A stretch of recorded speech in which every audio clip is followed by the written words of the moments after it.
Welcome back to the channel, everybody. Thank you so much for joining me and allowing me to continue to be your daily advocate. If you're new here or you're not subscribed for any reason, please do me a huge favor and hit the subscribe button. Thank you to all of you who have been watching and following me for so long. It truly means a lot, and I'm glad that I can be this person. Are y'all familiar with Rand Neuner?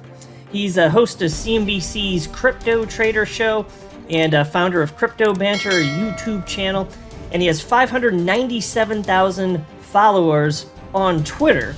And here's what he tweeted out just a couple hours ago. Serious question. If Jack Mallers implements what he presented at Bitcoin 2022, and it allows users to send from any fiat currency to any fiat currency with instant finality and no costs, what is the use case for XRP? Well, you know what? That's actually a perfectly fair question to ask. Perfectly happy to discuss this, and I'm going to. About a half hour after he tweeted that out, I came across it and I responded, and I'm going to share with you all of my thoughts on this, everything that I tweeted. I do want to be clear at the outset, this is not, as you guys know me, this is not an attack on Rand Neuner. The reason I say this, and I'm going to continue to do this anytime I'm challenging someone's ideas, is because I know people. I'm a 38-year-old man, and I know that if you challenge someone's ideas, they can feel as though it's a personal attack. They may take it that way. So I'm going to try and prevent that from potentially happening should Rand Neuner ever come across this video. This is not an attack. I think it's perfectly reasonable to pose that question, and I don't mind it one bit as long as it's all in good faith, and we can have adult civil discussion, period. Okay? But,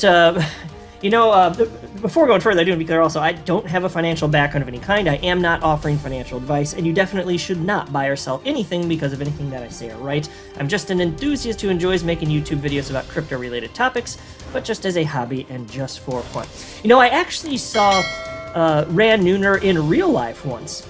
I was in Los Angeles for a Bitcoin, it wasn't Bitcoin specific. The conference that he was referencing was the one in Miami, so that's a Bitcoin specific conference. But I was at a cryptocurrency conference in Las Vegas, and I believe it was October of 2018. There were a whole bunch of people publicly speaking. Like there was Tim Draper was there, Dan Moorhead, who founded Pantera Capital, the first cryptocurrency hedge fund in the United States.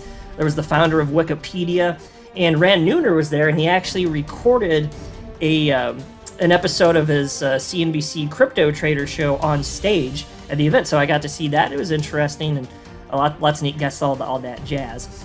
And that was a couple months before I'd even launched my Moon Lambo YouTube channel with a silly-ass name here. And back in the day, I know that Rand Neuner from the beginning was anti-Ripple and anti-XRP. He literally called it useless on national television.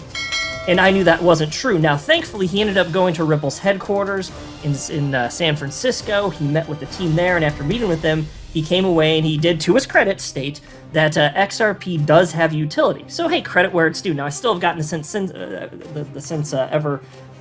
then that he's still not a fan of Ripple and he's still not a fan of XRP. You can tell by the tweets he puts out and his price expectations for XRP after the SEC went after Ripple, all that jazz. So, and that's fine. He doesn't have to think the same thing about XRP as me I don't need anybody to agree with me for me to like or respect it. That does not come into the equation. Still, the way he worded this, it's perfectly reasonable. As long as he's operating in good faith, I have no trouble with him posing this question. So what's he talking about here? Well, Jack Mallers is an individual who is basically, not entirely, but part of what he's building looks like what Ripple was demoing back in 2015 in terms of converting from one fiat currency to another. Now, that's not all that his company Strike is seeking to do. There's this big announcement. I don't want to read this article, but here's the headline from April 8th from the Daily Hodl. Jack Mallers announces Strike partnering with point-of-sale giants to allow Bitcoin payments at major retails. So that part is something very different than what Ripple's doing. He's seeking to have it be the case that you can pay with whatever you want to pay with at any merchant on the planet. That's the goal anyway. And if you want to pay with your Bitcoin, then the merchant will just receive dollars, so there's a bunch of magic in the background that's happening, and he was very vague on that, but having been following what's happening with Ripple and XRP and doing my best to, because I didn't come from anything having to do with banking or finance whatsoever, just doing my best to understand how this stuff has worked for over several years now. I understand that there are third parties that are going to have to be involved, and they may just be apps on both ends, but you also have to source liquidity if you're converting from one asset to another. There's all sorts of stuff that's going on in the background that he didn't highlight in his 45-minute presentation, which I watched in its entirety, his Bitcoin Miami 2022 presentation. He didn't cover that stuff. He did not. And he keeps saying that his services are free. All of it's completely free. Now, how the hell can that be possible? Is his company Strike just the biggest charity on the damn planet? Well, we shall see here. So here's how I responded. Let's go ahead and jump in. And again, the question posed from Rand Nooner again reads as follows. Serious question. If Jack Mallers implements what he presented at Bitcoin 2022, and it allows users to send from any fiat currency to any fiat currency with instant finality and no costs, what is the use case for XRP? And actually, before I even go through my thread that I tapped up here, let me point this out too. He was literally pointing out in his 45-minute presentation that one of the use cases, it all utilizes Bitcoin and Lightning Network to make this all instantaneous. And he keeps saying free. He keeps saying it's entirely free, which is interesting. But one of the things he said would happen without any sort of explanation or why it would even be necessary, he said, you could pay for something at, say it's Walmart. You could pay in United States dollars, and then that gets converted into Bitcoin, and then the merchant gets dollars. And I'm sitting there scratching my head because he never explained why that's necessary. I'm like, why convert it to Bitcoin then? If I have dollars and Walmart wants dollars, why don't I just give them the damn dollars? Like, imagine I'm in a room with you, and I want to buy something from you, and it's $5. Wouldn't it be easy if I just hand you a $5 bill and then you just give me whatever it is that I want from you? That would be pretty easy, right? But no, let's go ahead, let's add some friction instead. Let's go ahead and have me hop on an app, and this will be done in the background. I'm going to send my dollars to this app because I've got an account with them. Then there's going to be a purchase of Bitcoin. That's going to hop on the Lightning Network. Then it's going to go over to your app, whatever the hell you're using, and then that's going to get converted back into dollars. Why the hell are we doing that? You know, I remember, this is because it was literally, maybe it was 2018. Somebody asked Ripple CEO Brad Garlinghouse, it's like, could XRP ever be used for domestic payments?